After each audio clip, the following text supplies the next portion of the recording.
Selamat pagi, siang, sore, ataupun malam kepada pendengar podcast tentang waktu hari ini. Saya hari ini kedatangan salah satu sahabat saya dari dunia wedding.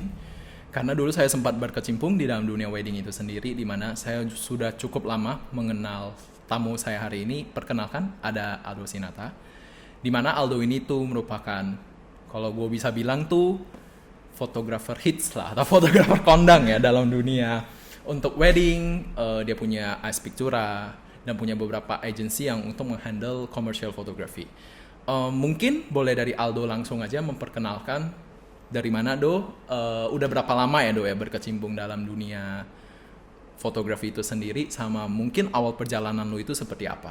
Oke, Oke, jadi selamat siang, malam, pagi buat teman-teman semua. Nama gue Aldo Sinarta. Gue berkecimpung di fotografi itu dari tahun 2009. Terus gue mulai dari wedding itu sekitar tahun segitu juga sampai sekarang. Tapi gue sempat punya brand lain dengan partneran sama teman. Terus akhirnya gue bikin sendiri dengan nama Aspictura. Sisanya ya gue personal fotografi juga, jadi bikin konsep untuk fashion, untuk komersial gue ada bikin namanya Scene Art Production, itu menangani semua yang berhubungan dengan komersial, ya kurang lebih kayak gitu sih. Oke, Do, kalau boleh tahu tuh awalnya lu pegang kamera ya, maksudnya dan lu benar-benar tahu kayak, oh this is my passion, itu tuh di kapan tuh, Do? Di tahun berapa gitu? Kalau bisa dibilang gue tuh demen foto itu malahan dari gue lulus kuliah, Oke. karena waktu itu kan gue kuliah tuh sebenarnya desain grafis. Nah itu ada mata pelajaran fotografi juga, tapi gue benci banget sama foto. Segitunya ya. Itu agak bertolak belakang. Jadi gue dulu dari kecil tuh emang demennya gambar, kayak bikin komik, terus bikin cat minyak gitu. Jadi akhirnya ya udah deh, kayaknya yang masih nyambung tuh gue kuliah grafis. Ya grafis, ternyata di grafis itu juga kan nggak semuanya manual. Jadi kayak cuma sampai semester 3, setelah itu gue tetap pakai komputer kan. Ya itu gue juga masih demen. Nah, jadi di mata kuliah awal-awal itu ada kuliah fotografinya juga, dan gue nggak bisa, dan kayak waktu itu zamannya masih analog juga. Jadi gue ngerasa wah kamera, uh, wah gue pasti bisa nih. Gue udah merasa keren aja kan, gue pakai kamera foto, pas nyatak zong banget ya. Oke. Exposure yang ngaco, shaking gitu-gitu, gue aduh udah kayak hopeless gitu. Akhirnya gue setiap ada mata kuliah itu gue malah jadi tukeran tugas. Gue kan demen gambar, ya udah gue gambarin nih buat temen gue fotoin kasih ke gue, sampai segitunya. Oke. Iya, padahal di kuliah kampus gue itu studionya tuh bisa dibilang the best studio in Asian waktu itu. Dari alat, dari space segala macam udah enak banget. Malah gue nggak suka. Terus gue zaman itu masih teknik kamar gelap. Jadi kayak gue harus bikin kayak proses bikin film untuk jadi cetak. Nah itu sering gagal juga. Oke. Kasian deh gue. Oke. Dari situ gue ngerasa kayaknya emang gue nggak talent di situ deh. Terus gue bilang ya udah deh gue editin foto orang aja deh gitu. Jadi editin foto orang, ngedesainin album orang. Setelah lulus, nah itu udah mulai ada lebih ke digital, lebih banyak digital. Nah dari situ gue mulai rada kayaknya bisa deh. Masa ada previewnya, gue masih bego-bego banget sih. Nah kita gue foto ada previewnya, ya oke. Karena gue udah ada basic ngedit juga segala macam, jadi gue kembangin. Ya jadi sekarang gue kayak revenge gitu sih, kayak balas dendam. Gue mau harus bisa lagi nih buat analog. Akhirnya gue cobain analog juga beberapa tahun terakhir, ya ternyata nggak sebego itu juga sih gue. Jadi abis lulus kuliah baru gue demen foto. Oh wow, lu berarti bukan dari awal kuliah lu udah tahu lu kayak, bisa contoh lu desain grafis kan, berarti lu kan tahu kayak, oh antara lu suka bikin logo atau Ya. kalau mau foto atau kalau memang suka ilustrasi, berarti lu Bener. pas kuliah lu nggak demen dengan foto ini sendiri malah. Dengan fotonya itu sendiri enggak.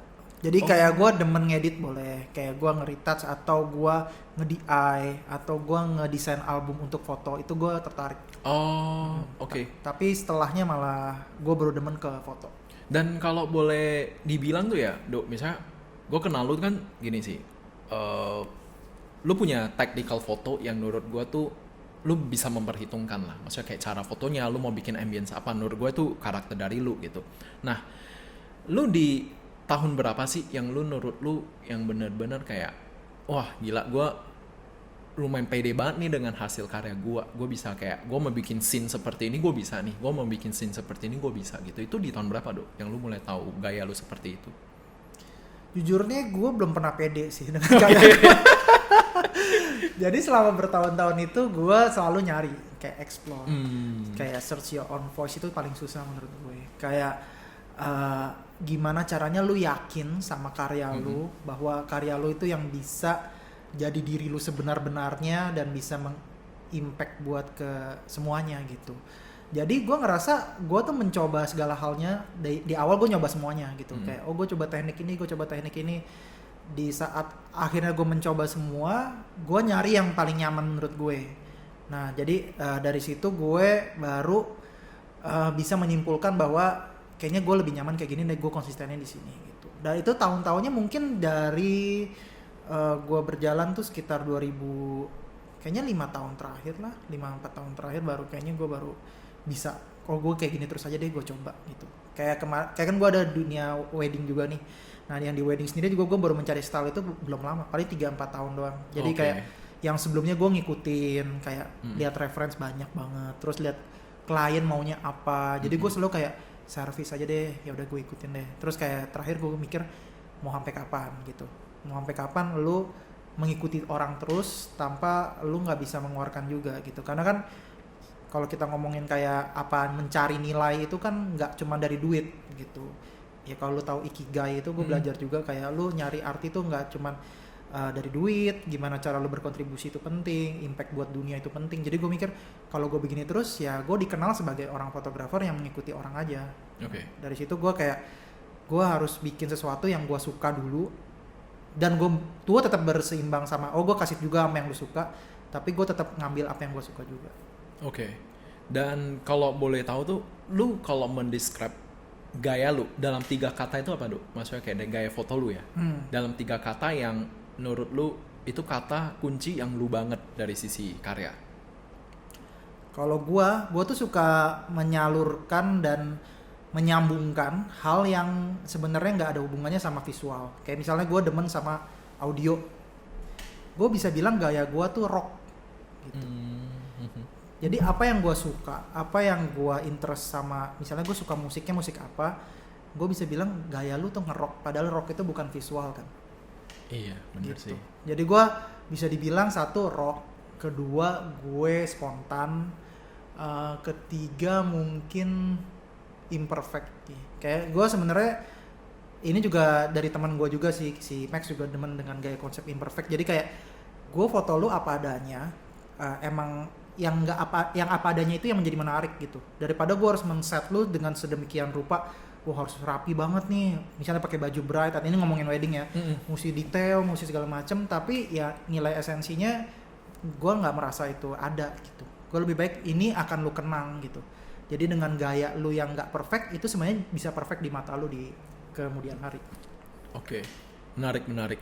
Dan ketika mungkin ya yang beberapa pendengar podcast tentang waktu ini ketika scroll down to your Instagram gitu kan, banyak pasti penasaran sih, oh ternyata Aldo itu udah at this level gitu, bisa ada di dunia wedding, ada di dunia komersil, lalu bisa foto ambulans ya yang terakhir ada kan, sampai yang berhubungan dengan relation terhadap artis-artis gitu. Sebenarnya apa sih secret ataupun kunci yang ketika lu bisa bagi dengan fotografer muda ya, yang pengen kayak, wah gue lumayan ngefans nih dengan karyanya si Aldo nih, gue pengen kedepannya gue punya jalur seperti ini. Kira-kira kata kunci apa sih yang lu pengen share ke mereka gitu? Tips and trick seperti apa? Kata kuncinya sebenarnya satu, lebih ke link juga sama attitude sih. Kayak gimana caranya lu tetap mengetahui posisi lu di saat lagi lu kerja gitu. Jadi kalau misalnya lu lagi kerjanya sebagai misalnya lu asisten gitu, ya berjadilah asisten yang terbaik gitu. Ya maksudnya intinya semua tuh ada proses, gak ada yang instan. Kayak lu mau jadi sesuatu yang sekarang di level ini yang gue juga masih belum puas sih, tapi maksudnya setidaknya lu bisa bersyukur atas hal itu gitu. Nah itu butuh proses gitu, kayak oh lu bisa sampai sini karena apa gitu. Lu harus mengingat semua kayak circle lu tuh yang bisa bikin lu kayak gini loh gitu. Jadi gue tuh banyak banget faktor luck kalau gue bisa share gitu. Tapi yang gue percayain adalah luck itu adalah preparation. Jadi persiapan ditambah dengan kesempatan, preparation plus opportunity gitu. Jadi saat lu udah ada nih, wah lu dapet chance buat fotoin public figure atau artis, lu udah siap gitu. Kalau lu belum siap, mau dapat kesempatan itu pun ya itu hanya jangka pendek, cuman hit and run aja nih, kayak udah nih gue bisa fotoin dia, tapi nextnya mungkin dia ngerasa lu belum pantas ke sana gitu. Jadi yang harus disiapin sebenarnya lu siapin diri lu sebaik-baiknya dulu. Saat kesempatannya udah ada, ya itu akan jadi luck lu yang benar-benar bisa kedepannya bisa jadi efek domino juga gitu. Oke. Jadi efek snowball. Oh, menarik. Dan dengan tadi lu kan ada bilang sekitar 5 tahun ya, maksudnya lu lumayan tahu tentang si style lu gitu. Gue pengen tahu sih, karena podcast ini berhubungan dengan waktu itu sendiri, kayak dalam 5 tahun perjalanan lu gini, lu kira-kira waktu itu relate terhadap diri lu tuh seperti apa sih? Apakah itu mengubah karakter lu, mengubah cara berpikir lu, ataupun apa tuh Dok? Maksudnya kayak hubungan waktu itu dengan diri lu sendiri selama 5 tahun tersebut. Oke. Waktu menurut gue adalah satu-satunya yang konsisten dalam berubah. Oke. Iya kan? Jadi dia selalu konsisten untuk berubah. Jadi menurut gue itu yang nggak akan bisa terulang. Terus kayak apa ya waktu ini yang membuat kita itu bertumbuh, tapi tergantung balik ke kita mau bertumbuh ke arah mana gitu. Dan ya kayaknya waktu adalah yang benar-benar bisa megang semuanya deh. Kayak apapun yang kita jalanin nih, lagi naik, lagi turun segala macam, ya cuman yang bisa ngejawab tuh waktu gitu. Kayak nantinya lu bakal terus kayak gitu atau enggak tuh waktu gitu. Jadi gua ngelihat orang kayak yang misalnya udah sombong atau apa, menurut gue jadi kayak kesannya ini hanya omongan masalah waktu gitu. Orang yang lagi di bawah juga sebenarnya kalau lu mau berusaha ini cuma masalah waktu. Jadi menurut gue waktu tuh kayak udah yang ngegawangin semuanya, yang berview semuanya gitu sih. Jadi kayak gimana gue bisa merubah gaya gue, gimana gue bisa itu semua tuh kayak gue kasih batasan waktu tuh segini gitu. Nah waktu itu yang benar-benar nggak bisa diulang. Oke. Yang bisa dibilang lebih berharga dari uang, tapi ya kadang orang bisa ngomong time is money. Ya menurut gue ya gimana cara ngukurnya sendiri sih. Lu kalau misalnya nganggapnya emang mindset lu waktu adalah uang, berarti lu semua hitunginnya waktu itu jadi pakai uang gitu. Kayak gue kerja per jam segini, jadi sistemnya semua pakai uang. Tapi kan lu bisa lihat lagi hal yang lain yang nggak harus dilihatnya dari uang doang. Oke. Gitu. Dan dari sisi lu ngelihat semua ini ya Dok, maksudnya kan kita ada proses lah, bisa sebagai seorang fotografer, seorang artisan gitu. Dalam perjalanan ini, lu pernah nggak sih di tengah-tengah lu ngerasa ini memang bukan jalan gua, ataukah ini memang kayaknya gua gak cocok deh di sini, bisa coba sebagai fotografer gitu. Dan kalau bisa itu pun muncul, kira-kira cara lu untuk ngalihin ataupun lu untuk balik lagi semangat tuh seperti apa kayak gitu? Jadi semua orang tuh pernah bosen sih, semua orang pernah merasa gitu sih, gue yakin. Apapun pekerjaan lu kayaknya ini bukan gue deh segala macam. Karena nggak ada semua pekerjaan yang enak terus gitu, nggak ada semuanya tuh merasa yang bagus-bagusnya terus. Jadi harus cari pengalihan gitu menurut gue. Kayak kalau misalnya gue lagi begini, apa yang membuat mood gue bisa balik lagi dan gue ngerasa ini jalan gue. Ya, yang salah satunya passion sih. Kayak kalau nggak ada passion ya menurut gue nggak bisa terjadi apa-apa gitu. Oke. Dan dari sisi lu kan juga gue tahu maksudnya kayak lu banyak bertemu dengan ini kan generasi muda, fotografer muda lah ya, maksudnya yang kayak nge-look up to your work gitu kan. Lu kira-kira ada saran nggak bagi mereka yang baru mau masuk ke dunia fotografi itu sendiri, kira-kira yang harus mereka pertahanin itu apa? Dan yang harus mereka kuatin itu seperti apa? Yang harus dipertahanin sebenarnya attitude sih. Attitude. Iya, kalau dari gue ya, nggak tahu ya, gue ngeliat generasi baru ini milenial lah ya, gue nggak tahu lah, nggak semua gue ngejudge kayak gitu. Cuman menurut gue itu penting banget sih, kayak cara ngelihat posisi, terus kayak semua tuh kayak pinginnya tuh semua pingin dilihat, semua pingin didengar, tapi saat mau mendengarkan atau mau melihat tuh kayaknya mereka susah banget gitu. Terus kayak proses menuju ke sananya kayak mereka maunya instan banget. Ya udah, gue kadang lu lihat Instagram segala macam feed semua udah bagus, udah rapi, tapi ya pada saat lu udah terjun, udah lebih ke dalam, sistem kerjanya dia tuh masih lumayan messy lah, lumayan berantakan gitu. Jadi kayak itu harus dijaga banget. terus kayak ngobrol komunikasi sama semuanya, internal eksternal, itu kayaknya yang harus lebih penting dibandingkan karya itu sendiri, dibandingkan dengan teknik itu sendiri sih. Oke. Dan kalau bisa ngomong tentang itu ya Dok, berarti kalau correct me ya kalau gua salah ya, berarti Yeah. lu ngerasa attitude, cara kerja itu tuh sometimes ataupun selalu tuh lebih penting daripada your skill dong sebenarnya.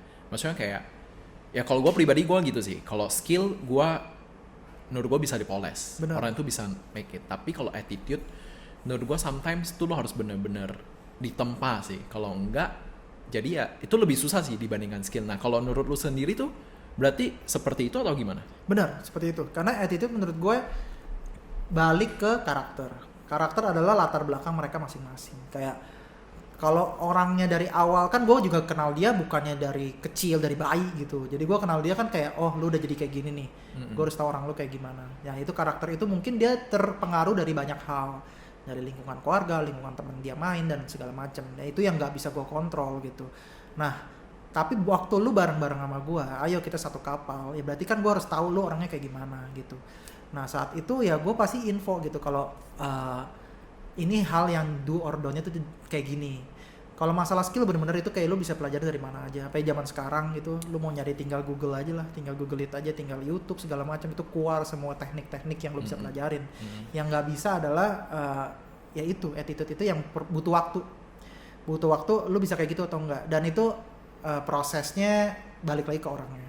Oke. Iya. Dan ini juga gue penasaran, lu dengan udah level segini ya, maksudnya masih banyak senior di atas kita seperti Benar. Pak Antoni Ismail, Benar. Davi Linggar, Leonardi semuanya ya, maksudnya itu senior gitu. Benar. Nah tapi kalau untuk dari posisi lu sekarang Dok, yang dengan karir lu udah sampai segini, portfolio udah segini gitu, sebenarnya lu punya mimpi gak sih terhadap dunia fotografi di Indonesia ya, khususnya Indonesia itu sendiri, lu pengennya tuh fotografi itu dipandang seperti apa sih?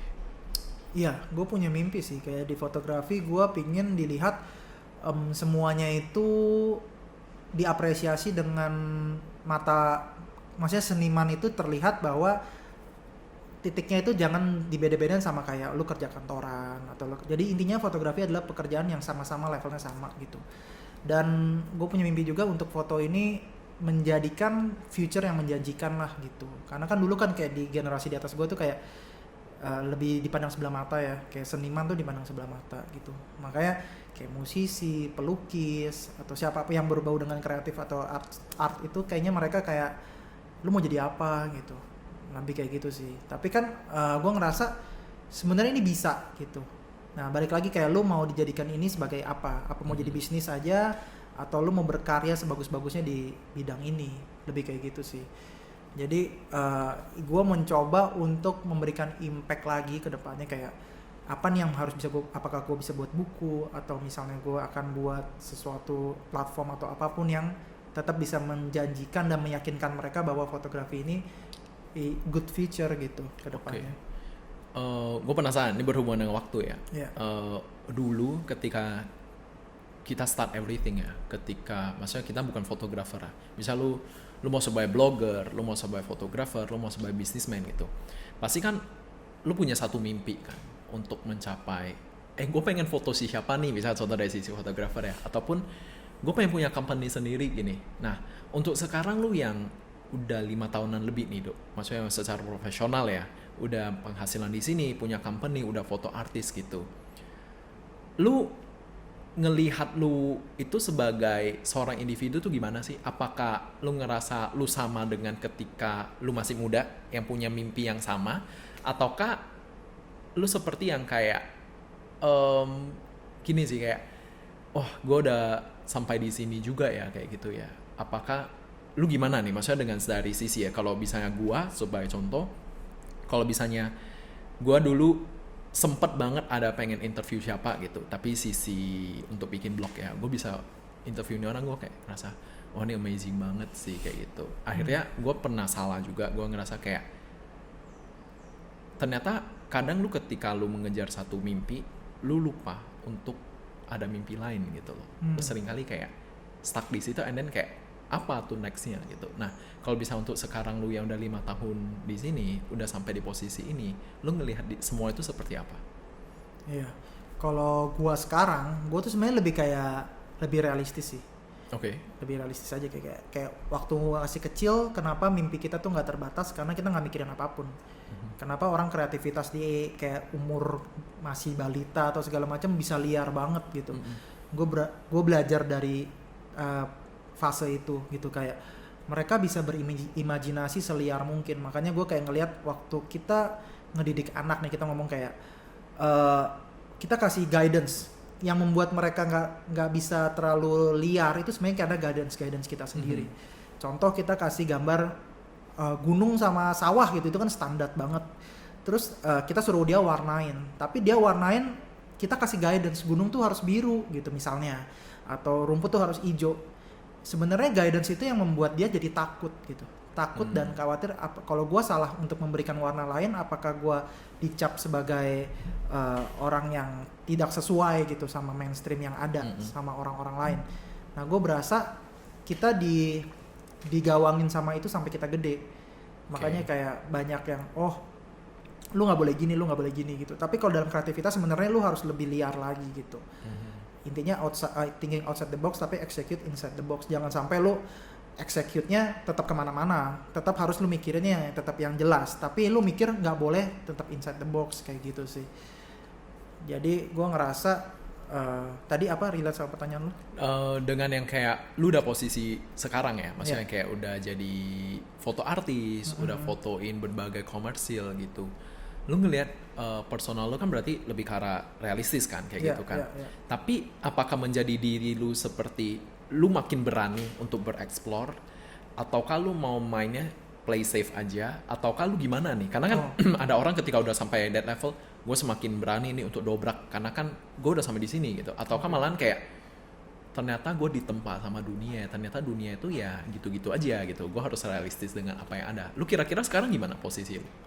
Kalau gue realistis dalam artian gue tuh sebenarnya gue harus punya beberapa lobang, beberapa backup gitu, kayak balance lah. Karena apa? Karena kita kerjaan utamanya itu dari sini sih. Kecuali lu punya kerjaan lain yang emang core-nya itu di tempat lain dan lu bisa berkarya segila-gilanya di sini. Kalau gue realistisnya dalam arti itu. Jadi gue mungkin bikin beberapa line, kayak satu khusus ini bisnis ya, bisnis is bisnis, kayak udah tujuannya emang komersial. Satu lagi ini gue majuin idealis gue yang mungkin bisa berimpact ke bisnis juga, kita nggak tahu. Cuman setidaknya jujur gitu. Karena yang terpenting menurut gue sekarang adalah jujur pada diri sendiri. Banyak orang yang kayak fake aja gitu, kayak misalnya lu ngelakuin bukan karena lu suka, bukan karena lu emang sebenarnya emang ini gua gitu, tapi karena emang ya udah ngikutin dan pasarnya lagi ada. Kayak gitu. Jadi gua di titik ini gua sekarang mencoba untuk bikin beberapa line dulu supaya bisa nge-backup idealisnya gue gitu. Itu realistisnya. Tapi kalau emang kedepannya gue udah bisa backup dengan cara itu, gue pasti mau bikin sesuatu yang benar-benar bisa membuat impact gitu. Kayak ya goalsnya adalah yang gue suka bisa dihargain gitu, yang gue idealisnya gue bisa diapresiasi sama yang lain. Kalau misalnya gue suka doang terus nggak diapresiasi juga kayak orang gila kan. Mendingan gue di kamar aja udah bikin sendiri gitu. Cuman intinya balance lah. Apa yang gue bisa kerjain yang benar-benar komersial, gue turutin semuanya kemauannya, sama yang gue bikin sebisa mungkin juga dihargain kayak gitu sih. And gue punya satu last question untuk lu.